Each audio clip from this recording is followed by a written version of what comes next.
Hello, everyone, and welcome in. It's a Wednesday edition of the Crowded Booth, a different time frame, but that's what happens when you got a coaching search on your hands. My name is Bryce Koon. Make sure you like, make sure you subscribe, continue supporting us on all those different platforms. We don't typically go live, but we do when we indeed have the amount of phone calls this man and I have had over the past 24 hours has been quite impressive. Blake Ruffino of AYS Sports joined me. Blake, appreciate you, brother. How you doing, man? I need a nap and a muffin with some warm milk, maybe some eggnog. I'm exhausted. I don't know how you feel, but I am utterly exhausted. I showed this to the people last night on my live show. I currently have 417 unread text messages.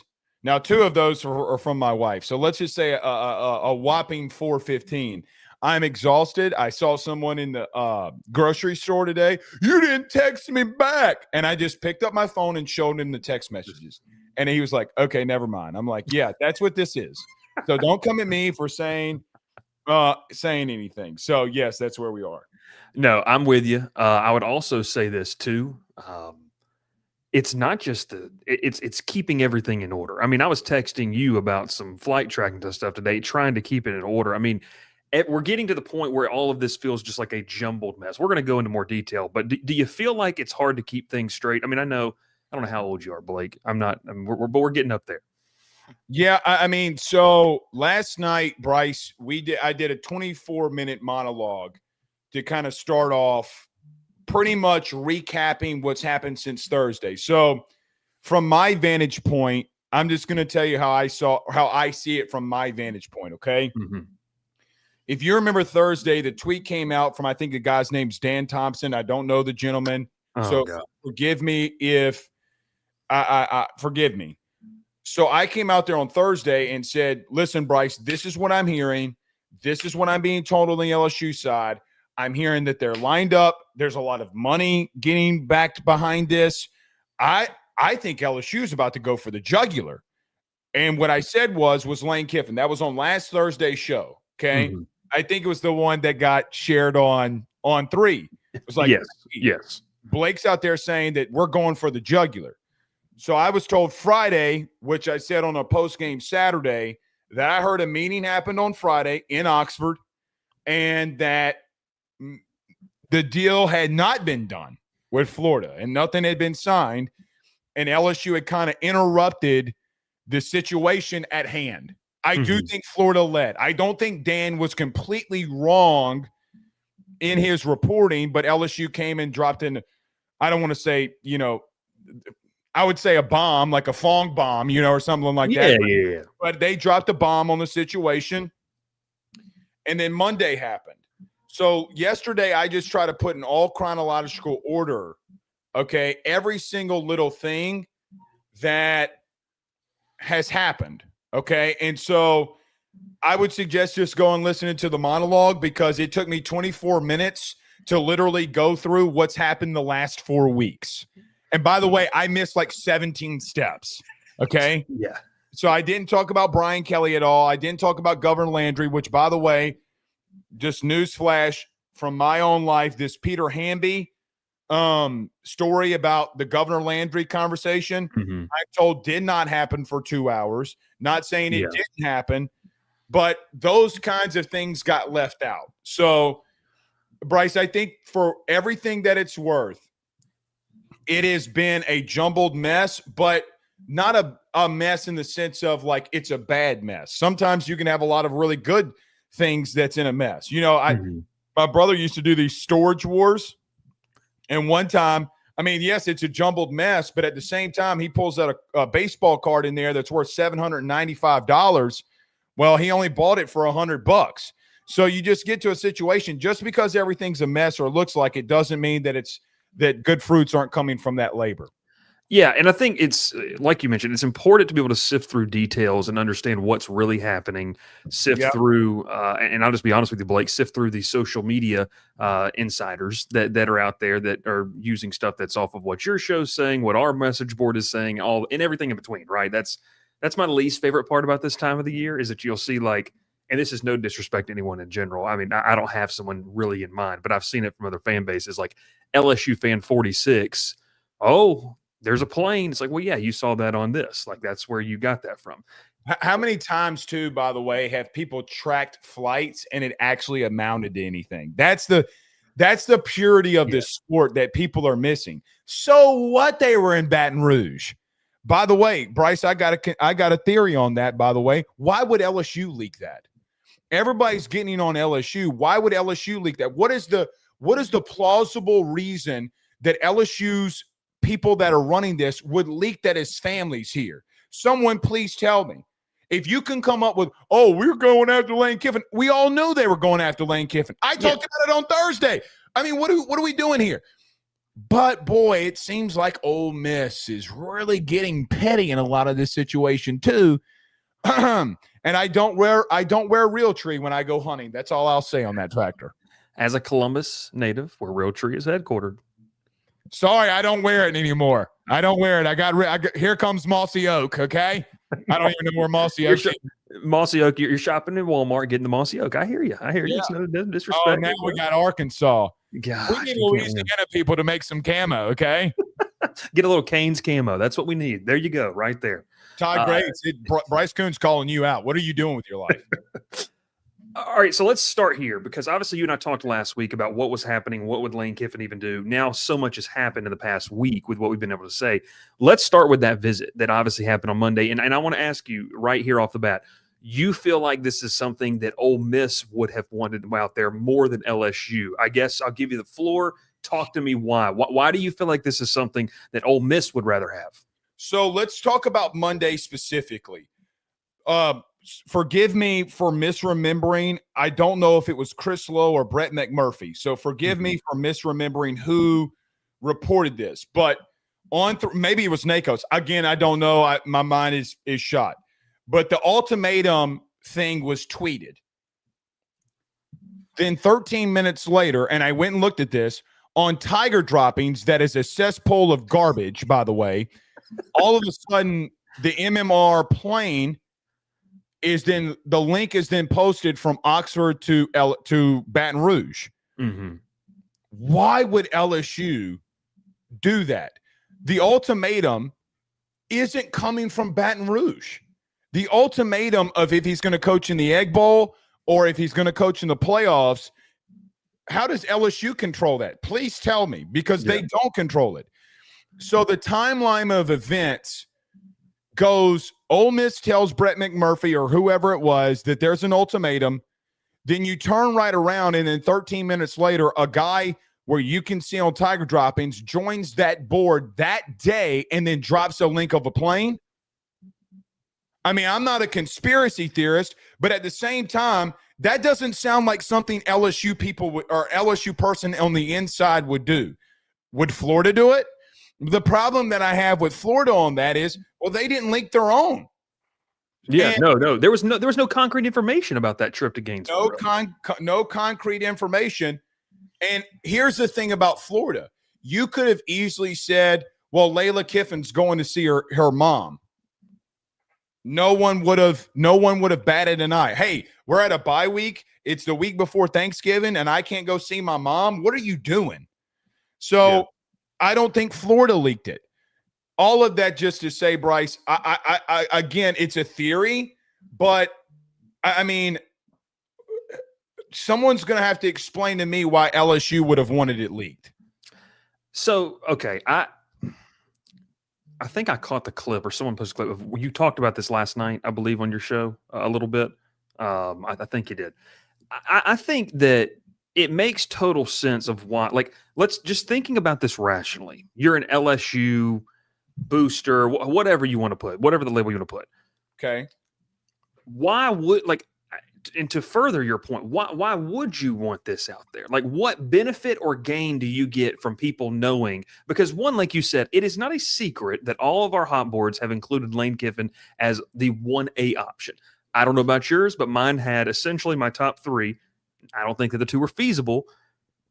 Lane Kiffin, Dan Lanning, Marcus Freeman. I knew the other two weren't. It was those guys, and then it's a tier below. We all have known that. Whether whoever you're talking, you can talk to the janitor at football ops, and they're telling you that that's who they want. I mean, it's not a secret. Right. When I sit here with this, I think Ole Miss has gotten really petty. And I've talked with some people in and around the building up there in Oxford, and there's a frustration factor with how this has played out. There is some unrest in terms of the veteran players, of how this has been handled, the starters wanting to finish out. I mean, Blake, you played ball. Like, if this was happening at this scale where you are, you got a chance to win a championship. Now, regardless if you think Ole Miss is a national title contender or not, you've got a chance, an opportunity to go do that. I'd be ticked off. Like, I'd be mad. I mean, Bryce, in 2008, God bless him, Mike Lucas, our head coach, left because he had a cancer situation that he had to take a leave. And then the offensive coordinator at the time took the head job, the interim job at the time before Mike wound up coming back. And the team split because the defense didn't think that the OC should have taken the head job. They thought that their guy should have taken the job. So even when a guy got cancer, the locker room got fractured. Now, not to brag, but Texas State, who's now on the WAC, did come into Hammond, Louisiana, got their rear ends torn up, but that's neither here nor there. But it just comes to a point where a locker room is a very fragile place. Yeah. I mean, LSU fans, let me just throw this out there to you. I mean, you just look, this is going to get me killed, but you just saw it play out with your own quarterback in a lot of ways. And so I think when that story is all told and you see and you hear about things in the locker room, I think, Bryce, that, yeah, you got Kawan Lacey, who people are like, oh, he's trolling to get Lane Kiffin to come back. And then whatever it is, I mean, you got multiple beat reporters from Ole Miss that are going out there on 3-247 saying, hey, we're heard that the practice went awful because they don't think Lane Kiffin's going to be there. So I think that the ultimatum and everything that they're doing signifies one thing to me. So you talked about me talking about this last night.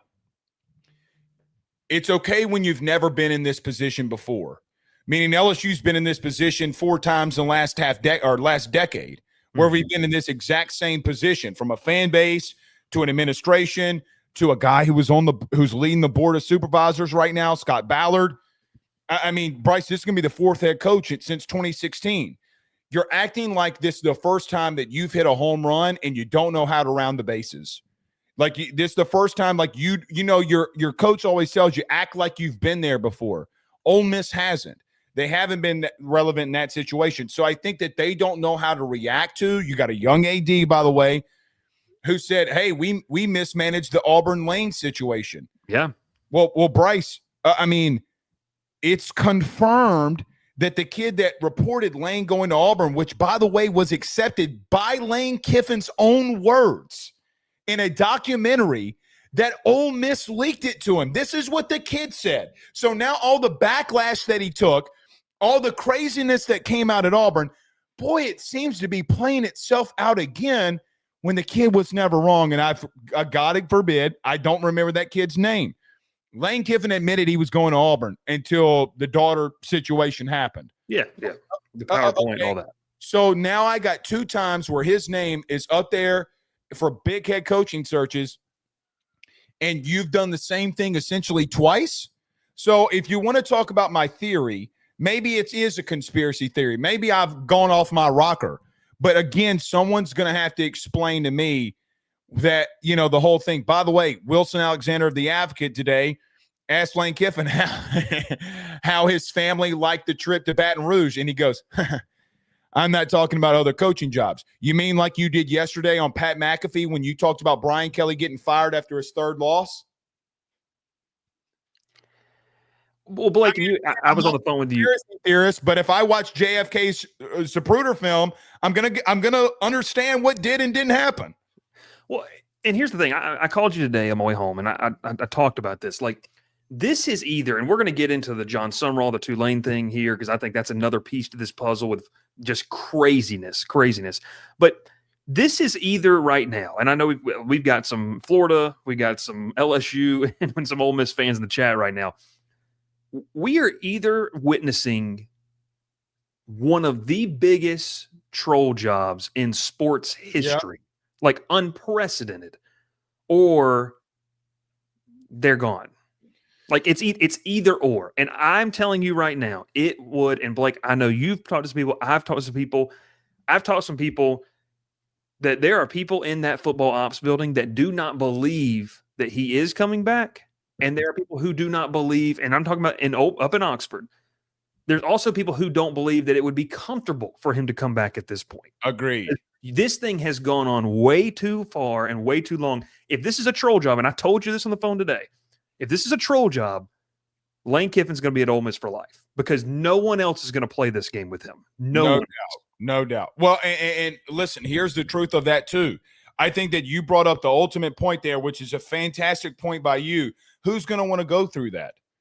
Who's going to want to go through? No one is going to want to go through that. But you mean to tell me that the Secretary of State, I guess is what they call it in Mississippi, Matt Bowers, the real tree guy, all of these people are involved in a troll job. Hey, y'all want to troll LSU in Florida with me? I'm not buying that. And let me tell you what you don't do. You have a child, Bryce.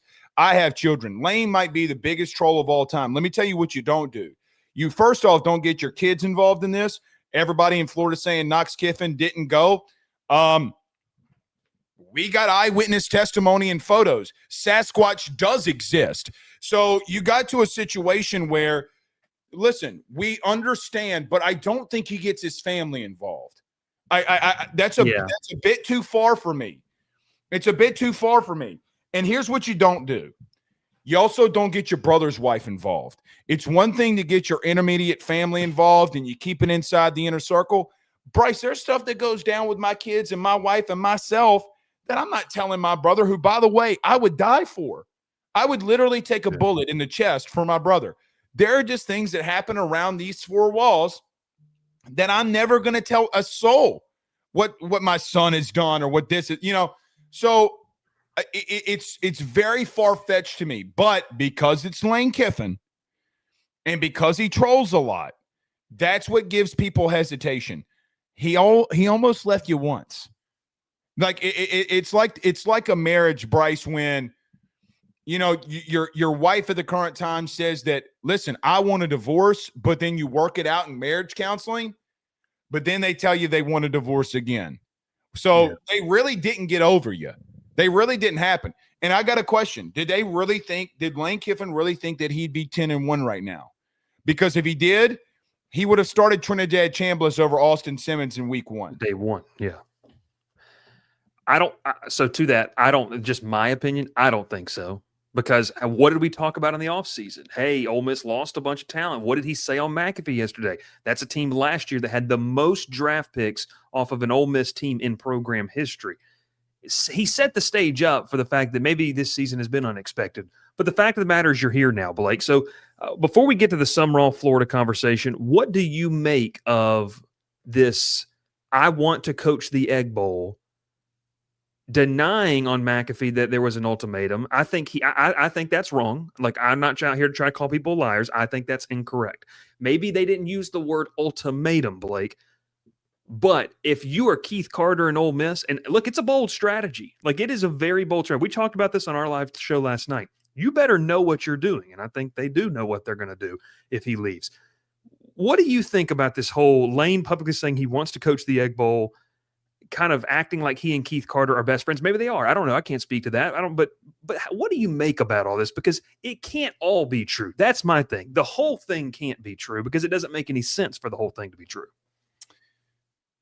I think that they did give him an ultimatum saying, listen, we understand the position that you're in, but we also have to make a decision. And I do think the John Sumrall thing is real. However, I believe that if you're just asking me my opinion, I believe that the Pat McAfee situation and the way that it happened and the way that they pushed it out, and the only question that he asked him of the big three, what are the big three? The big three was, did you have an ultimatum, which he asked. Mm-hmm. He didn't ask about Baton Rouge. He didn't ask about Gainesville. Why the ultimatum? In my opinion, I think it was him telling Keith Carter, then fire me, then suspend me, then do it. Because I want to coach the team that I've built and that I've coached to get them to the Egg Bowl, get them to the playoff, and make this run. I think that if you're asking me, that's how I look at this. I understand it from the Ole Miss side of things. Do you think LSU gave Nick Saban an ultimatum? Just asking. Do you think they gave him an ultimatum?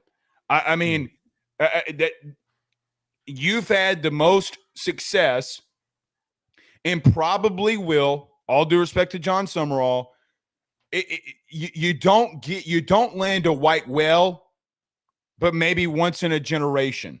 You only get that 12-pound bass once or the 8-pound bass once. Like those things don't happen every day. So here's where I personally sit. I think Lane went out there and basically said, by the way, I heard the hot yoga thing and them being together is not true. Personally, I heard that it's not true at all. So let me just ask you this. Does Carter have, with all due, with not trying, I hope kids aren't listening, does he have the cojones to suspend him or fire him? And then what legal action do you have? Yeah. Are they going through saying, what legal action do I have to be able to do this? And let me give an example. He would be probably in a breach of contract if he did talk to the governor of Louisiana or if he did some of these things that he's doing. Okay. But then what if Jimmy Sexton sues him and they get an order from a judge or whatever, a restraining order that Lane Kiffin can coach?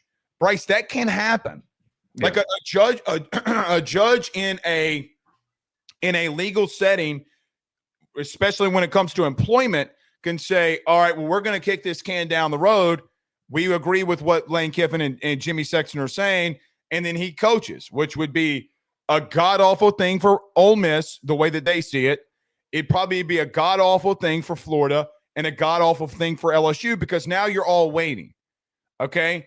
So Ole Miss, in theory, did LSU and Florida a massive favor by telling them, we're giving you an ultimatum. Hey, you know what I would have done? Personally, I would have waited and said, okay, well, LSU, Florida, wait then.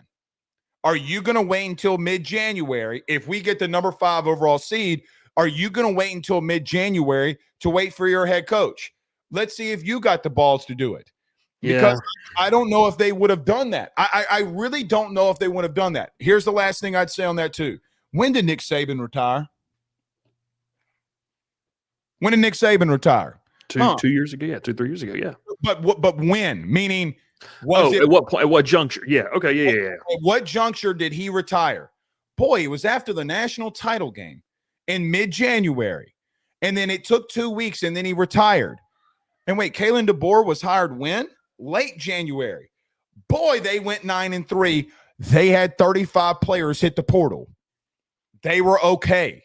Like, you're a team in the SEC. I get that you're not Bama. I understand that. Do you have the cojones to let him go? Show me. I want to see them have the cojones to let him go. I don't think that he does. I can be wrong. That's an opinion. So I want to see him do it, Bryce, personally. Well, and like you said, I thought Ole Miss lost I don't want to say they lost respect. I understand the ultimatum needing to make a move, right? And I get that aspect. I understand the thought process.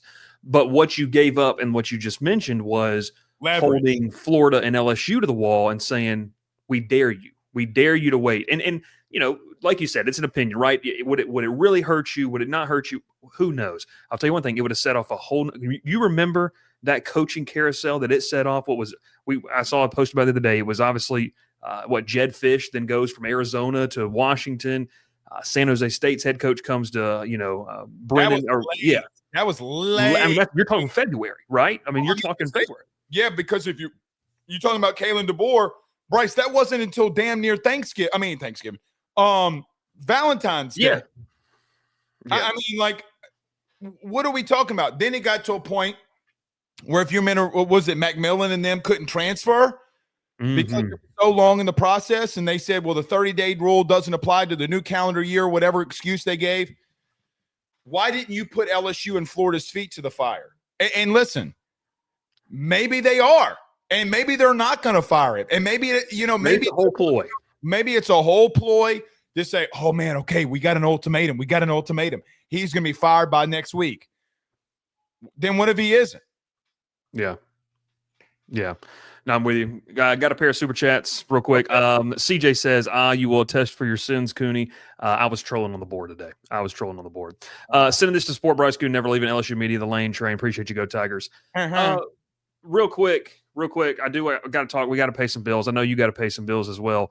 So we do a little joint here. Section 103, make sure you check out their gear. You can use code TCB10. You see, obviously, the LSU lineup they've got there. I think Blake and I have the same LSU polo. It is comfortable. It is great quality. They do a great job. Some of the best gear on the market, obviously, for our Tech fans as well. And hey, they're diving into the Sun Belt, the Conference USA, and so Kennesaw State, Georgia Southern, and I will tell you, talking with them, they're going to add some more teams next year. So make sure you check out that gear.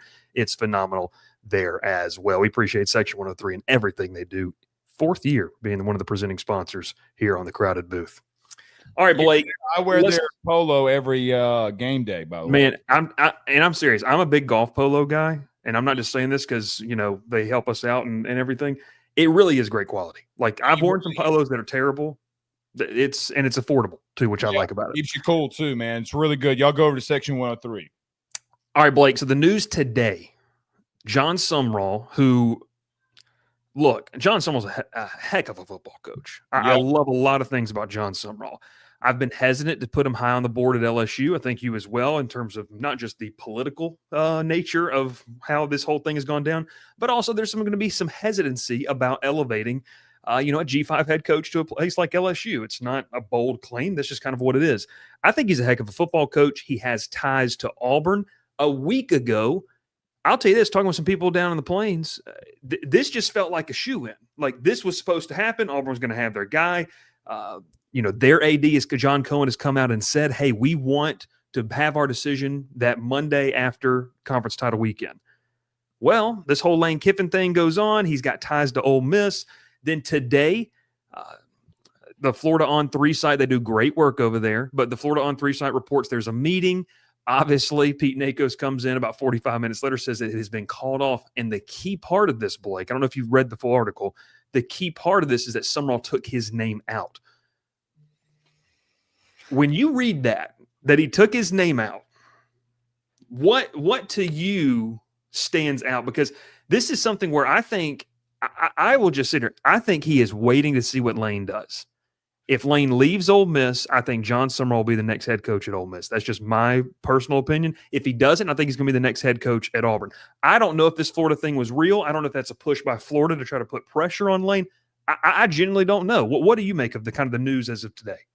A meeting was scheduled. It got leaked. It wasn't supposed to get leaked, and they didn't want another G5 coach from Louisiana, and their fan base started overreacting, and within 30 minutes, it got canceled because Scott Strickland's not running this.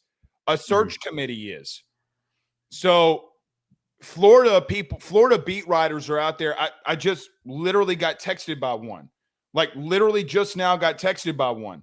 And he was telling me, he said, no, there was no real meeting. No, Nakos confirmed that there was a meeting. Yeah. He didn't show up I want to make sure I get that clear. He did not show up Zach Albaverdi, who does a great job down there. No. It was more of a clarification and an update. Well, hold on. It was an update. The kid's right. The kid was right. There was a scheduled meeting. Okay, so we got that confirmed. Okay. I think maybe Ole Miss or Auburn started calling and saying, you're taking, what's up with Florida? But you know what it tells me? Why would Florida be interviewing him if they, as what they've said all along, it's a done deal with Lane? And then I do agree with you. It does. There's a lot of smoke that he really wants that Ole Miss job. I mean, a lot of smoke, especially in New Orleans. Like, hey, man, if Lane leaves, he's gone. Now, Blake Baker's smiling ear from ear, but that's neither here nor there. Mm-hmm. But boy, is it an indictment on Auburn. Golly. If you're Auburn, Blake, you're sitting here like, bro, what? That's the second time Lane screwed us. I mean, but it also tells Auburn, everybody in that building and every booster that you have around there, pick your shit up and go home. Thank you for the money. Thank you for everything that you do. Stop doing what you're doing because you fabricated. We found this out in federal court or state court. Mm-hmm. We found out in court that maybe Harsin wasn't cheating on his wife, that the girl was cheating on somebody else. And now you got this whole situation going on. It's an indictment on you. By the way, there's just a lot of smoke around Sumrall. It seems like that's where it wants to go, but Ole Miss has consistently shown that they're not a cluster and they'll spend money when their coaches ask them for something, and Keith Carter will be there. I mean, Bryce, I got to be real with you. I mean, Mike Elko, God bless it. Mike Bianco was struggling in the NIL game from baseball, and I will confirm this.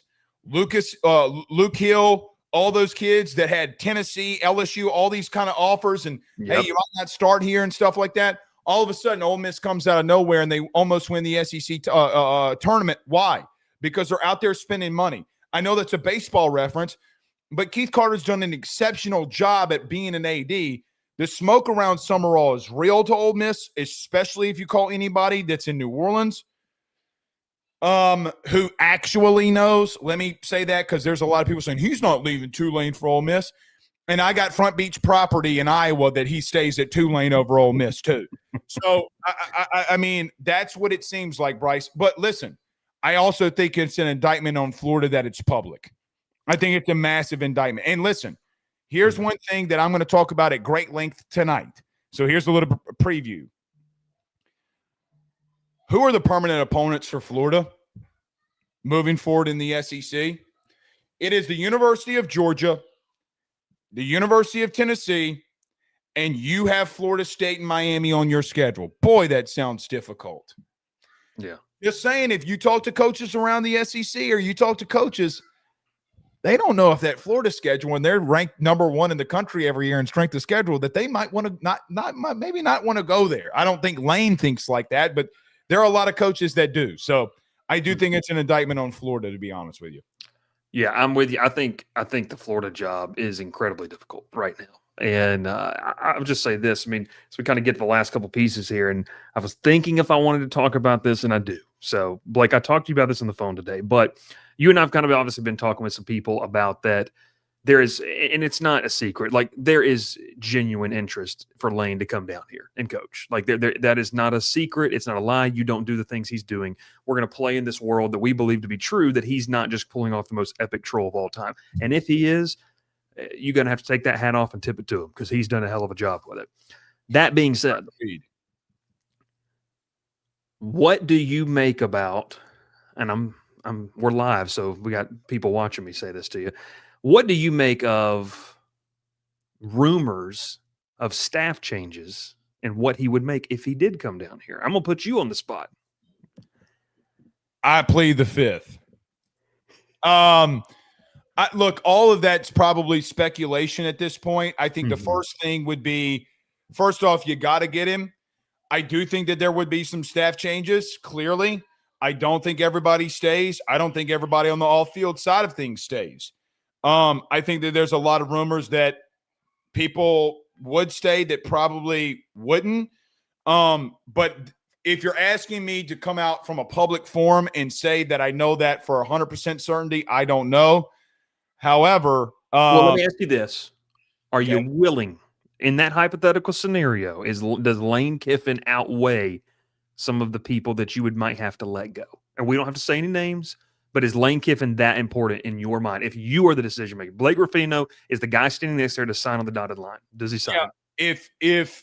If they weren't replaceable, then why don't you keep them there and hire Frank? If they're that pivotal, number one, why are you 6-4? Okay. Then number two, then hire Frank. I mean, it's that simple. Then hire Frank. And I'm not saying to not hire Frank. That's not what I'm saying here. All I'm saying is if you think that the entire unit is irreplaceable, massive chunks of the unit is irreplaceable, why did you bring Lane Kiffin down? Now, I am not saying that there aren't pieces that aren't irreplaceable, because very important. Yeah. That they are very important. And I don't know if you should let go of Frank. I don't know if you should let go of Corey. All-field staff. I don't know if you should get rid of Bolden, Jeff Martin, Austin Thomas, Sam Petito. Name those people. I don't know that. But if it's that pivotal, hire Frank. If you can't live without him, hire Frank. That's what I would say. If that's where you are, okay, then do it. But here's what I know, because life has taught me hard lessons. You don't spend $53 million, probably going to be a lump sum of a lot less than that, to keep the same staff. The people that are in charge, who board of supervisor, president, governor, not trying to discredit Verge here, but you don't make that move if you don't go get your guy, the guy that you ultimately want here. So again, that's how I would frame it. I don't know if anybody would remain on staff. I don't know if they wouldn't remain on staff. I can't get any of that confirmed. Yeah. But I can't get confirmed that Lane Kiffin to Baton Rouge is the thing either. So, Yeah. I mean, like, his staff would be – I mean, the only thing that I fully believe, his brother's coming with him. So in wherever what capacity? No, that's obviously, we don't know. I don't know. But you don't send his wife down here to Baton Rouge and to Gainesville if he's not coming with him. But like, you don't map out ways to get from campus to a house if you're not serious. That's what I'm sitting here and Boy, like, that's a mouthful right there. Yeah, like, you don't do that. Either I like I said earlier, man, you are totally dedicated to the bit if you're doing that. Totally dedicated. Well, who all got it planned? I mean, like, well, let me be very, very careful here. I know who planned 75% of it. Know them very well. But let's just say this. Like I said on Thursday, where we started the show. Oh boy, now you got me in a trap. Just go watch last Thursday's show. Do you think that things that quickly in every meeting that they had, which I heard was around 12-ish, do you think it all got done on a Sunday? Do you think that they were making phone calls all day Sunday to go out there and say, hey, we need boom, boom, boom, boom, boom, boom, boom? I mean, I called a school administrator's office 19 times on Monday to see if they were in the office, and boy, they didn't answer. Not going to say if it's a girl or boy, but I mean, I'm just saying, it's a mouthful that you just said there. I mean, come on, guys. I mean, think about it from a logical standpoint. How does that happen? Not just LSU, Florida too. See, this is what I think happened when Florida with the Don, whatever the kid's name is, Thompson. I think they thought it was done because his wife and kids and everybody was coming here. No, the truth was they were just going around Gainesville, not like the wife needed to know. Yeah. Like, she knows where the Walmart is. She knows where the local Anytime Fitness is. I mean, she doesn't need to know anything. What are you going to tell a local about Gainesville? That's Bryce. That's like somebody flying me into Baton Rouge and showing me Ruffino's. It's like showing me Pie Ranch. Brother, I can name that menu with my eyes closed. Okay? Like, what are you doing here? Yeah. Yeah. So we'll end it with this.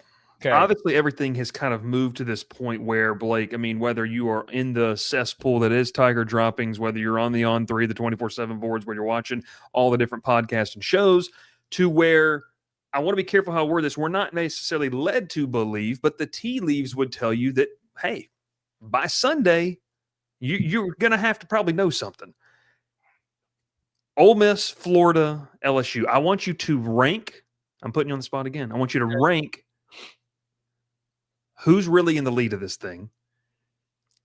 And it ultimately, how do you think this thing falls? What does the gut tell you here? And I know it changes a lot. That's unfair. 5:46 Central on November the 19th. What does the gut tell you? Rank, I guess, and where do you go from here? What does this tell you? I've gone LSU 40, Florida 40, Ole Miss 20. Because the reason I put Ole Miss at 20 was because if you really wanted to leave and that place didn't really matter, you would have done what you did to Dick Saban during the day before a national title. I think it does matter to him. I don't think either one of them leads. I don't. I know that's a cop out. I know that's not what you want to hear, but I mean, I just don't know. I think that LSU people have gone in there saying Florida's not a factor.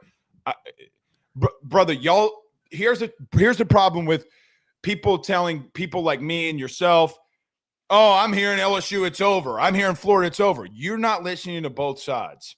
Like, as an example, you're in the echo chamber. There's an echo chamber. Florida board members, I say board members like me, like On Three, Tiger Droppings, whatever, they're over there saying, and because look, I followed like 3 of their just local fans on the AYS thing, just because they're posting all the On Three like message board stuff. All right, well, what I want to know their vibe. Bryce, I just got sent a text that people on their board are saying that Florida's going to Atlanta to meet with Jimmy Sexton, and then flying to Memphis to meet with Jimmy Sexton. Okay, like, I mean, what does that even mean? So like, I don't know. So I think anybody saying that they know either which way is kidding themselves. I gotta be real with you. I don't know if this Sunday thing happens. I'm gonna have to see, which can happen. I'm gonna have to see them suspend him or fire him. I gotta see it. Do you have the balls to do it? Because Bryce, everybody's talking until it's nut cutting time. Are you seriously going to fire or suspend Lane Kiffin for Joe Judge when you're about to make a playoff? And by the way, if I'm the committee, you did this to Florida State, so don't say you won't do it. If a quarterback being injured can keep a team out of the playoff, why can't a head coach? Okay. Say that again. I'm sorry. Can you hear me now? Yeah. So my co-host last night, he brought this up, and he said, listen, what are the odds the committee looks at that team and say, hey, that's not the same team? Because they sat and told Florida State, you're not the same caliber of team a couple of years ago. Would they do it for a coach? Now, he got railed in the comments. He got ripped apart. But is it that crazy to think about? No, but here's the thing. Here's how I know it's not crazy. Who said it, by the way? Who said that on your show? My co-host, Will Manis. He said it on the show last night. Okay, so to Will's defense here, Hunter Yurachek, the AD at Arkansas, came out last night and said the week 1 game between Miami and Notre Dame meant nothing. He literally said it. And you mean to tell me that they're so bombastic that they wouldn't do that? Get out of it. He said it. He said, yeah, we're not looking at Miami and Notre Dame. God bless it. I mean, it's not out of the realm of possibility. It's not. I mean, I wouldn't do it. I also thought, like, people got mistaken on when we did Ruffino and Joe. I didn't think they belonged because they weren't the best team off the criteria of what they were saying at the time. Alabama was better than you at the time, and we all know that. But at the same time, is it about who you are or what you've done? Well, shit, you put BYU up there every godforsaken week, and they're god-awful, and you know that they're god-awful. I mean, they're god-awful. Yeah. I mean, they could barely run against the school of the deaf and blind, and you're out here trying to convince me that they deserve to be a 12-team playoff. I don't think it's far-fetched. No. I don't think it's far-fetched. I don't want to – I guess – I don't know if I differ from you here. I guess I don't believe that they will fire. I don't think they're going to suspend them. That would blow me away if they did that. And I think it would blow you away too, to your point. I don't think they're going to do that. So does Lane Kiffin walk into and kind of getting to the end of it here? I don't know how Ole Miss's schedule operates in terms of their practice, Blake. I would imagine that tomorrow is they were practicing at 10 a.m. every day this week. Not that anybody's tracking it. Gotcha. Okay, so that's important to note. If he walks into that office on Sunday and Keith Carter's sitting there waiting on him, how does that conversation even happen? I think that's the biggest thing to me, because in the hypothetical world that you leave, what do you just pack it up, tell the team, and then you go to what does that even look like? Whether it's Florida or LSU. Well, legality wise, you don't go to him. You got to go to Jimmy. Fair. So I think that, I would assume Jimmy would be there. Again, I don't know. I've never seen a situation like that before. I'd be speculating. I don't know. Yeah. But again, like I've said the entire time, I'm going to have to see you fire him. Yeah. It's going to be interesting. I don't know. They're not doing that. They're not doing that. I would say right now to the Ole Miss fans watching, you're an idiot if you do that. Yeah, you're an idiot. You don't have a buyout if you do it. You got to pay him $30 million or whatever the buyout is. And by the way, Ole Miss fans, before I leave, Bryce, they can't extend him. In the state of Mississippi, you can't go past a 4-year deal. Stop saying that you got the same extension as Florida and LSU. No, you don't. Because you can't get to the guaranteed money unless you pay him $20 million a year, and you know that. So, Blake Ruffino, AYS Sports, and the Ruffino and Joe Show. He does a great job. He's got a live show in 8 minutes. You can hop over, I believe, What It Goes, Blake Goes, Ruffino and Joe. And then Ruffino, you're Joe, rocking with AYS after that? Yep. Awesome.